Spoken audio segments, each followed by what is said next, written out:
मराठा क्रांती ठोक मोर्चाचं मातोश्री बाहेर आंदोलन. ओबीसीमधून मराठ्यांना आरक्षण द्यायचं की नाही, ठाकरेंनी भूमिका स्पष्ट करावी. तर सर्व पक्षांच्या घरासमोर आंदोलन करण्याचाही मराठा क्रांती ठोक मोर्चाचा इशारा. आंदोलक रमेश केरे हा भाजपचा माणूस, भाजपकडून जाणीवपूर्वक बदनाम करण्याचा प्रयत्न, ठाकरे गटाच्या अंबादास दानवेंचा आरोप. राज्यात मराठ्यांचं कुठेही आंदोलन नाही, मातोश्रीवर गेलेले आमचे कार्यकर्ते नाहीत, भाजप पुरस्कृत मराठा अभियान सुरू.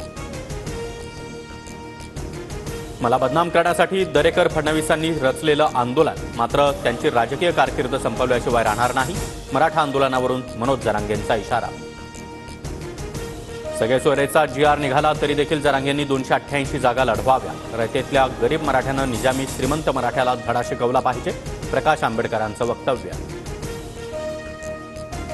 चित्रा वाघ यांचे कारनामे माझ्याकडच्या पेनड्राईव्हमध्ये, दुपारी 3 वाजता सगळं उघड करणार, शरद पवार गटाच्या विद्या चव्हाण यांचा इशारा.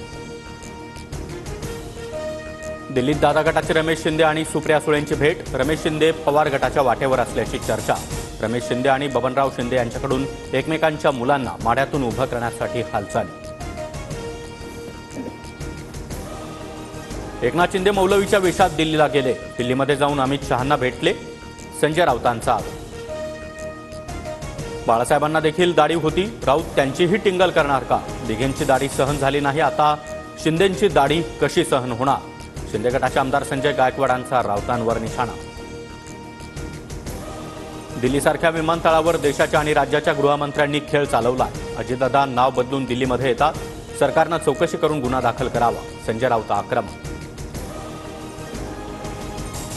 नाव बदलून अजितदादा दिल्लीत कसे जाऊ शकले? मुंबई आणि दिल्ली विमानतळ आणि एअरलाईन्सची देखील चौकशी व्हावी, सुप्रिया सुळेंची मागणी. मनसेची मुंबईतील 36 पैकी 18 संभाव्य उमेदवारांची यादी समोर. शेवडीमधून बाळा नांदगावकर, भायखळ्यातून संजय नाईक, वरळीमधून संदीप देशपांडे तर माहीमधून नितीन सरदेसाई लढण्याची शक्यता. जाहीर झालेली यादी ही सोशल मीडियावरील, मात्र जनता राजपुत्राला नाकारेल. वरळीमधून मनसेचा उमेदवार 100% विजयी होणार, संदीप देशपांडेंचा दावा. हिंमत असेल तर अजित पवारांनी स्वतःचा पक्ष काढून 2 आमदार निवडून आणावे, आम्ही जाहीर मिशी कापू, मनसे प्रवक्ते गजानन काळेंचा अमोल मिटकरींना चॅलेंज. शूर्पणखासारख्या बहिणींच्या पोटामध्ये पोटशूळ उठलाय, त्यांनी बहीण भावाच्या नात्यामध्ये नाक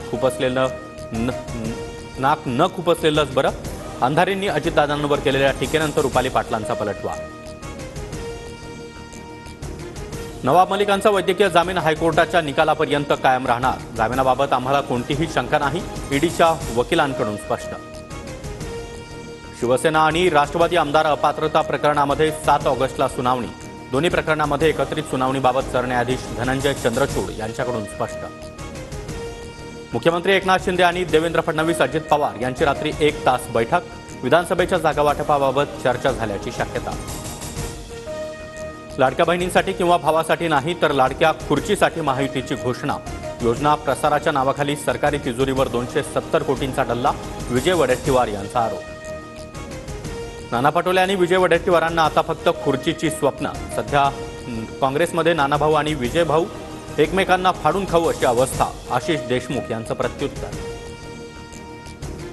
पूजा खेडकरांचा पटियाला हाऊस कोर्टासमोर अटकपूर्व जामीन अर्ज, आज सुनावणी होणार, तर पूजा खेडकर 8 दिवसांपासून नॉट रिचेबल असल्याची पुणे पोलिसांची माहिती. खेडकर कुटुंबांचा अजून एक कारनामा उघड, दिलीप खेडकरांनी बारामतीमधील जमीन घेताना वडिलांचं नाव बदलल्याचं समोर. यशस्वीच्या हत्येची आरोपी दाऊद शेखकडून कबुली, चेहरा जनावरांनी खराब केल्याचा संशय, दोघांची आधीच मैत्री होती, पोलिसांची माहिती. पूर ओसरल्यानंतर कोल्हापुरातील आंबेवाडीतलं जनजीवन आता पूर्वपदावर, निवारा केंद्रामध्ये गेलेले नागरिक पुन्हा घराकडे परतले, घरांमध्ये साचलेलं पाणी बाहेर काढण्याचं काम सुरू. इचलकरंजी म्हणजे पंचगंगा नदीची पाणी पातळी स्थिर, पाणी ओसरायला 1 ते 2 दिवस लागण्याची शक्यता. नरसिंहवाडी, कुरुंदवाड, इचलकरंजीला पुराचा धोका. केरळच्या वायनाडमध्ये भूस्खलन, 45 जणांचा मृत्यू, शेकडो लोक ढिगाऱ्याखाली अडकल्याची भीती. राहुल गांधी, प्रियंका गांधी घटनास्थळाला भेट देणार. भारताने आज पुन्हा कांस्य पदकावर नाव कोरलं, नेमबाज मनू भाकर आणि सरबजोत सिंगची ऐतिहासिक कामगिरी. 10 मीटर एअर पिस्टल मिश्र प्रकारामध्ये भारताला कांस्य पदक.